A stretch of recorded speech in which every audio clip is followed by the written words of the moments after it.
നമസ്കാരം,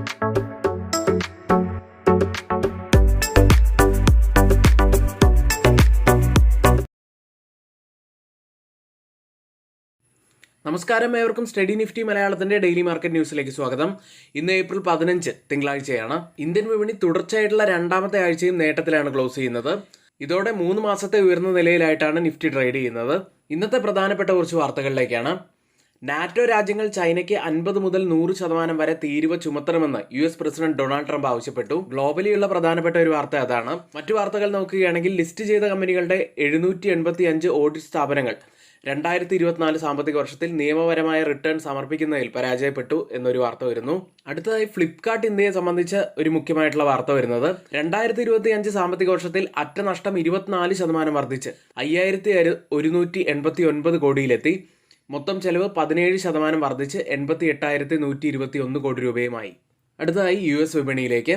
കഴിഞ്ഞ ആഴ്ച US വിപണികൾ വളരെ ശക്തമായിട്ടാണ് ക്ലോസ് ചെയ്തിരിക്കുന്നത്. നാസ്ഡാക്ക് 2% ഉയർന്ന് റെക്കോർഡ് ക്ലോസിംഗ് രേഖപ്പെടുത്തി. ഇപ്പോൾ കഴിഞ്ഞ ആഴ്ചയിലെ US വിപണിയിലെ ഡാറ്റകൾ സൂചിപ്പിക്കുന്നത് തൊഴിൽ വിപണി ദുർബലമാവുകയും പണപ്പെരുപ്പം നിയന്ത്രണത്തിലാകുന്നു എന്നുമാണ് കാണിക്കുന്നത്. ഏതായാലും ഈ ബുധനാഴ്ച നടക്കാനിരിക്കുന്ന ഫെഡറൽ റിസർവിന്റെ യോഗത്തിൽ പലിശ നിരക്കുകൾ കുറയ്ക്കുമെന്ന പ്രതീക്ഷകൾ ഇതോടെ ഉയർന്നു. CME ഫെഡ് വാച്ച് ടൂൾ അവിടെ കാണിച്ചു വരുന്നത് 25 ബേസിസ് പോയിന്റ്സ് റേറ്റ് കട്ടിനുള്ള സാധ്യത 96%. US ലിസ്റ്റ് ചെയ്ത ഇന്ത്യൻ കമ്പനികളുടെ പ്രകടനം നോക്കാം. ഇൻഫോസിസ് 0.64% ഇടിഞ്ഞാണ് ക്ലോസ് ചെയ്തിട്ടുള്ളത്. വിപ്രോ 0.72% ഇടിവ് രേഖപ്പെടുത്തി. ICICI ബാങ്ക് 0.28% ഉയർന്നപ്പോൾ HDFC ബാങ്ക് 0.90% ഇടിഞ്ഞത്. ഡോക്ടർ റെഡ്ഡി ലബോറട്ടറീസ് 0.48% ഇടിഞ്ഞു. യൂറോപ്യൻ വിപണികളിലേക്ക്.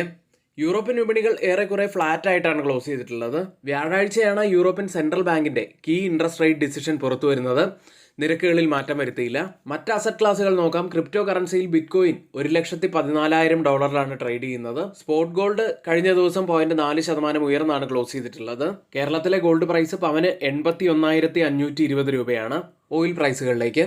റഷ്യയിലെ ഏറ്റവും വലിയ പടിഞ്ഞാറൻ തുറമുഖത്തിൽ നിന്നുള്ള ഉക്രൈൻ ഡ്രോൺ ആക്രമണത്തെ തുടർന്ന് വെള്ളിയാഴ്ച എണ്ണവില ഉയർന്നു. ബ്രന്റ് ഫ്യൂച്ചേഴ്സ് 0.9%, WTI ഫ്യൂച്ചേഴ്സ് 0.5% ഉയർന്നത്. ബ്രന്റ് ഫ്യൂച്ചേഴ്സ് ഇപ്പോൾ ട്രേഡ് ചെയ്യുന്നത് 0.3% നേട്ടത്തിലും WTI ഫ്യൂച്ചേഴ്സ് ഒരു മ്യൂട്ടഡ് അവസ്ഥയിലും ട്രേഡ് ചെയ്യുന്നു. ഇന്നത്തെ ഏറ്റവും ഹൈലൈറ്റ് ആയിട്ടുള്ള കുറച്ച് വാർത്തകളാണ് നമ്മളിവിടെ ആദ്യം ഷെയർ ചെയ്തു പോയത്.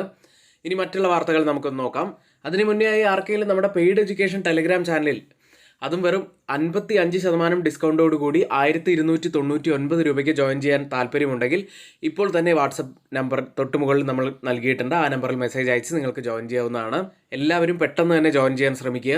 ഇനി നമ്മുടെ ഈ വീഡിയോ ആരെങ്കിലും ലൈക്ക് ചെയ്യാൻ വിട്ടുപോയിട്ടുണ്ടെങ്കിൽ ദയവ് ചെയ്ത് ആ ലൈക്ക് ബട്ടൺ ഒന്ന് ക്ലിക്ക് ചെയ്യുക. കൂടാതെ സബ്സ്ക്രൈബ് ചെയ്യാൻ വിട്ടുപോയവർ സബ്സ്ക്രൈബ് ബട്ടൺ കൂടി ഒന്ന് ക്ലിക്ക് ചെയ്യുക. ഇന്നത്തെ മുഖ്യമായിട്ടുള്ള ഒരു വാർത്തയുള്ളത് നാറ്റോ രാജ്യങ്ങൾ ചൈനയ്ക്ക് 50 മുതൽ 100% തീരുവ ചുമത്തണമെന്ന് US പ്രസിഡന്റ് ഡൊണാൾഡ് ട്രംപ് ആവശ്യപ്പെട്ടു. റഷ്യൻ സംഘർഷം അവസാനിപ്പിക്കാൻ സഹായിക്കുന്നതിന് റഷ്യയിൽ നിന്നും എണ്ണ വാങ്ങുന്നത് നിർത്തണമെന്നും അദ്ദേഹം നാറ്റോ രാജ്യങ്ങളോട് ആവശ്യപ്പെട്ടു. റഷ്യൻ എണ്ണ വാങ്ങുന്നത് തുടരുന്ന രാജ്യങ്ങൾക്ക് മേൽ തീരുവ ചുമത്താൻ US G7 രാജ്യങ്ങളോട് ആവശ്യപ്പെട്ടതിന് ഒരു ദിവസത്തിന് ശേഷമാണ് അദ്ദേഹത്തിന്റെ അഭിപ്രായങ്ങൾ ഇത്തരത്തിൽ പുറത്തു വന്നിരിക്കുന്നത്. ഇനി എല്ലാ നാറ്റോ രാജ്യങ്ങളും ഒരുമിച്ച് പ്രവർത്തിച്ചാൽ റഷ്യയ്ക്ക് മേൽ വലിയ ഉപരോധങ്ങൾ ഏർപ്പെടുത്താൻ തയ്യാറാണെന്ന് ട്രംപ് മുന്നറിയിപ്പ് നൽകി. ഏതായാലും ഇത് ചൈനയ്ക്ക് മാത്രമല്ല ഇന്ത്യക്കും വലിയ വെല്ലുവിളി തന്നെ ആയിരിക്കും എന്ന കാര്യത്തിൽ സംശയമില്ല. അടുത്ത ടാറ്റ ടെക്നോളജീസ് എന്ന കമ്പനിയാണ്. ഒരു ജർമ്മൻ കമ്പനിയായിട്ടുള്ള ES ടെക് ഗ്രൂപ്പിനെ 75 മില്യൺ യൂറോയ്ക്ക് കമ്പനി വാങ്ങുന്നു. 2026 ഡിസംബറോടെ കരാർ അവസാനിക്കും. അടുത്ത ശക്തി പമ്പ്സ് എന്ന കമ്പനിയാണ്. സോളാർ വാട്ടർ പമ്പുകൾക്കായി 374 കോടി രൂപയുടെ രണ്ടാമത്തെ വലിയ കരാർ കൂടി കമ്പനിക്ക് ലഭിച്ചിരിക്കുന്നു. ആകെ ഓർഡറുകൾ ഇപ്പോൾ 616 കോടി രൂപ വിലമതിക്കുന്നു. മറ്റൊരു കമ്പനി അലംബിക് ഫാർമ എന്ന കമ്പനിയാണ്. അതിൻ്റെ 2 API സൗകര്യങ്ങൾക്കായി US FDA clearance report ലഭിച്ചിരിക്കുന്നു. ഡയമണ്ട് പവർ ഇൻഫ്ര എന്ന കമ്പനിയാണ്. പവർ കണ്ടെയ്നറുകൾക്കായി അദാനി എനർജിയിൽ നിന്ന് 236.7 കോടി രൂപയുടെ ഓർഡർ കമ്പനി നേടിയിരിക്കുന്നു. അടുത്തത് engineers India.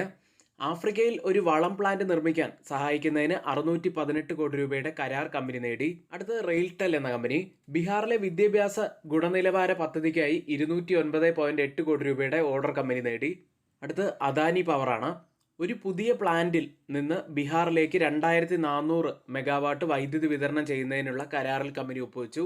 Doctor Reddy laboratories Hyderabad യൂണിറ്റിന്റെ US FDA പരിശോധന 5 നിരീക്ഷണങ്ങളോടെ അവസാനിപ്പിച്ചു. അടുത്തത് സിംഗാൾ ഇന്ത്യ എന്ന കമ്പനിയാണ്. മൊഹാലിയിലെ 509 കോടി രൂപയുടെ റോഡ് പദ്ധതിക്ക് ഏറ്റവും കുറഞ്ഞ ലേലക്കാരായി സിംഗാൾ ഇന്ത്യയെ തിരഞ്ഞെടുത്തു. മറ്റൊരു കമ്പനി സ്റ്റീൽ സ്ട്രപ്സ് വീൽസ് എന്ന കമ്പനിയാണ്. CFO നവീൻ സൊറോട്ട് കമ്പനിയിൽ നിന്നും രാജിവെച്ചിരിക്കുന്നു. ഇന്ന് F&O സെഗ്മെന്റിൽ ബാനായ സ്റ്റോക്കുകൾ HFCL, Oracle financial services software, RBL bank തുടങ്ങിയവയാണ്. ഇനി സ്റ്റുഡൻസിനായിട്ടുള്ള എഡ്യൂക്കേഷണൽ പ്രോഗ്രാമിൽ, അതായത് സ്റ്റോക്ക് മാർക്കറ്റിന്റെ ബേസിക് മുതൽ പഠിച്ചു പോകാൻ കഴിയുന്ന സ്റ്റോക്ക് മാർക്കറ്റിന്റെ ബിഗിനേഴ്സിനായിട്ടുള്ള ബേസിക് കോഴ്സിൽ ജോയിൻ ചെയ്യാൻ താല്പര്യമുണ്ടെങ്കിൽ ഇപ്പോൾ തന്നെ തൊട്ട് മുകളിലെ വാട്സാപ്പ് നമ്പറിൽ ഒന്ന് മെസ്സേജ് അയയ്ക്കുക. Technical analysis, fundamental analysis, trading വ്യൂവിനെ കുറിച്ച്, ഓപ്ഷൻ ട്രേഡിങ്ങിനെ കുറിച്ച്, ഇങ്ങനെ എല്ലാ കാര്യങ്ങളിലൂടെയും നമ്മൾ പറഞ്ഞു പോകുന്ന ക്ലാസ്സുകളാണിത്. ആർക്കെങ്കിലും വേണമെങ്കിൽ ഇപ്പോൾ തന്നെ ജോയിൻ ചെയ്യാവുന്നതാണ്. അടുത്തതായി FIDA ആക്ടിവിറ്റിയിലേക്കാണ്. FIS ഒരു ബൈയിങ്ങിലേക്ക് തിരികെ വരുന്നു എന്നുള്ള സൂചനകൾ നമുക്ക് കഴിഞ്ഞ ആഴ്ച കിട്ടിയിരുന്നു. വെള്ളിയാഴ്ച ക്യാഷ് മാർക്കറ്റിൽ 130 കോടി രൂപയ്ക്ക് അവർ ബൈ ചെയ്തു. DIS ആവട്ടെ 1556 കോടി രൂപയ്ക്കാണ് ബൈ ചെയ്തത്. ഇപ്പോൾ ഓപ്പൺ ചെയ്തിരിക്കുന്ന ഏഷ്യൻ മാർക്കറ്റുകളിലേക്ക്. ജപ്പാൻ മാർക്കറ്റ് നിക്കി 0.8% നേട്ടത്തിലാണ് ട്രേഡ് ചെയ്യുന്നത്. സിംഗപ്പൂർ മാർക്കറ്റ് ഒരു മ്യൂട്ടഡ് അവസ്ഥയിൽ.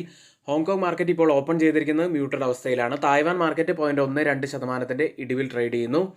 കോസ്പി മാർക്കറ്റും ഏറെക്കുറെ മ്യൂട്ടഡ് അവസ്ഥയിലാണ്. ഗിഫ്റ്റ് നിഫ്റ്റി ഇപ്പോൾ ട്രേഡ് ചെയ്യുന്നത് 0.220% ഇടിവിൽ 25,162 എന്ന നിലയിലാണ്. 49 പോയിന്റ്സ് ഇടിഞ്ഞാണ് ട്രേഡ് ചെയ്യുന്നത്. ഇപ്പോൾ സമയം 7 മണി കഴിഞ്ഞ് 15 മിനിറ്റ് ആണ്. ഇപ്പോഴത്തെ ഈ ഒരു നില വെച്ച് നിഫ്റ്റിയിൽ ഏകദേശം 40 പോയിന്റ്സിൻ്റെയൊക്കെ ഒരു ഗ്യാപ് ഡൗൺ ഓപ്പണിങ്ങിനാണ് സാധ്യതയുള്ളത്. ഇന്ന് നിഫ്റ്റിയിലും ബാങ്ക് നിഫ്റ്റിയിലും ശ്രദ്ധിക്കേണ്ട പ്രധാനപ്പെട്ട കുറച്ച് കാര്യങ്ങളിലേക്കാണ്. ആദ്യം 25,114-ൽ 109 പോയിന്റ്സ് ഉയർന്നാണ് നിഫ്റ്റി വെള്ളിയാഴ്ച ക്ലോസ് ചെയ്യുന്നത്. നിഫ്റ്റിയുടെ ചാർട്ടിലേക്ക് വരാം. കഴിഞ്ഞ ആഴ്ച വളരെ പ്രധാനപ്പെട്ട ഒരു കാര്യമാണ് നടന്നത്. അപ്സൈഡിലെ ആ ഒരു ഫോളിംഗ് ട്രെൻഡ് ലൈനിൽ നിന്നും ഒരു ബ്രേക്ക് ഔട്ട് കഴിഞ്ഞ ആഴ്ച ലഭിച്ചിരുന്നു. കൂടാതെ നമ്മൾ സൂക്ഷ്മമായി നിരീക്ഷിക്കുകയാണെങ്കിൽ ഒരു W പാറ്റേൺ കൂടി ഫോം ആയിട്ടുണ്ട്. അതിൻ്റെ ഒരു ബ്രേക്ക് ഔട്ട് കൂടി ലഭിക്കുകയാണെങ്കിൽ നമുക്ക് നല്ലൊരു അപ്പ് മൂവ്മെൻറ്റിന് സാധ്യതയുണ്ട്. പക്ഷേ 25,233 പ്രധാനപ്പെട്ട ഒരു ലെവലാണ്. അത് ക്രോസ് ചെയ്യണം. ഏതായാലും നല്ല അപ്പ് മൂവ്മെൻറ്റിനുള്ള സാധ്യതകൾ ഇപ്പോൾ കാണുന്നുണ്ട്. പക്ഷേ കഴിഞ്ഞ കുറച്ച് ദിവസങ്ങളായിട്ട് ആവറേജ് വോളിയത്തേക്കാൾ കുറവുള്ള ഒരു വോളിയമാണ് നമുക്ക് കാണാൻ കഴിഞ്ഞിരുന്നത്. ഏതായാലും വരുന്ന ദിവസങ്ങളിൽ നമ്മൾ പ്രത്യേകം നോക്കേണ്ടത് ഈ ഒരു W പാറ്റേണിൽ നിന്നും നമുക്കൊരു ബ്രേക്ക് ഔട്ട് ലഭിക്കുന്നുണ്ടോ എന്ന് തന്നെയാണ്. നിഫ്റ്റി ഇതോടെ എല്ലാ കീ മൂവിംഗ് ആവറേജുകൾക്ക് മുകളിലായിട്ടാണ് ട്രേഡ് ചെയ്യുന്നത്. അടുത്തതായി change in open interest data പ്രകാരം കോൾ സൈഡിലും പുട്ട് സൈഡിലും വന്ന വ്യത്യാസങ്ങളാണ്. ആദ്യം 25,100 സ്ട്രൈക്കിൽ 339% വർധനവ് പുട്ട് സൈഡിൽ കാണാം. ലോങ് ബിൽഡപ്പാണ്. കോൾ സൈഡിൽ 12% വർധനവ്, ഒരു ഷോർട്ട് ബിൽഡപ്പാണ് കാണുന്നത്.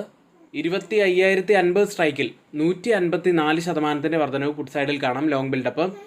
കോൾ സൈഡിൽ 56% ഇടിവ്, ഒരു ഷോർട്ട് കവറിംഗ് ആണ് കാണുന്നത്.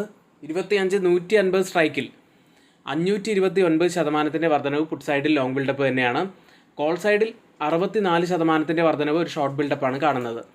ഈ 3 സ്ട്രൈക്കും കമ്പയർ ചെയ്യുമ്പോൾ മാർക്കറ്റിനെ മുകളിലേക്ക് കൊണ്ടുപോകാൻ കഴിവുള്ള പുട്ട് സെല്ലേഴ്സ് തന്നെയാണ് നല്ല ശക്തിയോടെ നിൽക്കുന്നത് എന്നാണ് കാണുന്നത്. അടുത്തതായി മാക്സിമം ഓപ്പൺ ഇൻട്രസ്റ്റ് രേഖപ്പെടുത്തിയ കോൾ സൈഡിലെയും പുട്ട് സൈഡിലെയും സ്ട്രൈക്കുകളിലേക്കാണ്. ഇത് പ്രകാരം ഒരു റെസിസ്റ്റൻസ് ആവാൻ സാധ്യതയുള്ളത് 25,200-ഉം സപ്പോർട്ട് ആവാൻ സാധ്യതയുള്ളത് 25,100-ഉമാണ്. ബാങ്ക് നിഫ്റ്റിയിലേക്ക് 54,809-ൽ 139 പോയിന്റ്സ് ഉയർന്നാണ് ബാങ്ക് നിഫ്റ്റി ക്ലോസ് ചെയ്യുന്നത്. അപ്സൈഡിലെ ആ ഒരു സ്ലോപ്പിംഗ് ട്രെൻഡ് ലൈനിൽ നിന്നും ഒരു ബ്രേക്ക് ഔട്ടാണ് ബാങ്ക് നിഫ്റ്റി ഇപ്പോൾ ഇനി നമ്മൾ ബാങ്ക് നിഫ്റ്റിയിൽ പ്രതീക്ഷിക്കുന്നത്. ബാങ്ക് നിഫ്റ്റിയെ സംബന്ധിച്ച് ഡൗൺ സൈഡിലെ ആ ഒരു സപ്പോർട്ട് ഏരിയ വളരെ ക്രൂഷ്യലായിരുന്നു. അവിടെ നിന്നും അപ്സൈഡിൽ കഴിഞ്ഞ ആഴ്ച ഒരു ക്ലോസിംഗ് വെക്കാൻ സാധിച്ചത് ഒരു പോസിറ്റിവിറ്റി തന്നെയായിരുന്നു. ഏതായാലും ഈ ആഴ്ച ഇനി ബാങ്ക് നിഫ്റ്റി ഏത് രീതിയിലായിരിക്കും മൂവ്മെൻറ്റ് ഉണ്ടായിരിക്കുക എന്ന് നമുക്ക് കാത്തിരുന്ന് തന്നെ കാണാം. അപ്സൈഡിലെ ആ ഒരു റെസിസ്റ്റൻസ് ഏരിയ ബ്രേക്ക് ചെയ്യുമോ എന്ന് നമുക്ക് വെയിറ്റ് ചെയ്യാം. ബാങ്ക് നിഫ്റ്റിയുടെ ഓപ്പൺ ഇൻട്രസ്റ്റ് ഡാറ്റ പ്രകാരം ഒരു റെസിസ്റ്റൻസ് ആവാൻ സാധ്യതയുള്ളത് 55,000-ഉം സപ്പോർട്ട് ആവാൻ സാധ്യതയുള്ളത് 54,500-ഉമാണ്. ഇനി ആർക്കെങ്കിലും നമ്മുടെ പെയ്ഡ് എഡ്യൂക്കേഷൻ ടെലഗ്രാം ചാനലിൽ ജോയിൻ ചെയ്യാൻ താല്പര്യമുണ്ടെങ്കിൽ തൊട്ടുമുകളിൽ നമ്മളിവിടെ ഒരു വാട്സപ്പ് നമ്പർ നൽകിയിട്ടുണ്ട്. ആ നമ്പറിൽ മെസ്സേജ് അയച്ച് നിങ്ങൾക്ക് ജോയിൻ ചെയ്യാവുന്നതാണ്. ഇന്നിവിടെ നമ്മൾ പറഞ്ഞിരിക്കുന്ന എല്ലാ കാര്യങ്ങളും ഏറ്റവും ഓതറൈസ്ഡ് ആയിട്ടുള്ള സൈറ്റുകളായ Moneycontrol, Mint, Reuters, CNBC, Financial Express തുടങ്ങിയ മാധ്യമങ്ങളിൽ നിന്നാണ് എടുത്തിരിക്കുന്നത്. മറ്റുള്ളവയെല്ലാം നമ്മുടെ വ്യൂസ് മാത്രമാണ്, ഒരിക്കലും റെക്കമെൻഡേഷൻ അല്ല. നിങ്ങളുടെ എഡ്യൂക്കേഷൻ പർപ്പസിന് വേണ്ടി മാത്രമാണ് ഷെയർ ചെയ്യുന്നത്. എങ്കിൽ ഇന്നത്തെ ഈ വീഡിയോ ഇവിടെ പൂർത്തിയാവുന്നു. ഏവർക്കും നന്ദി.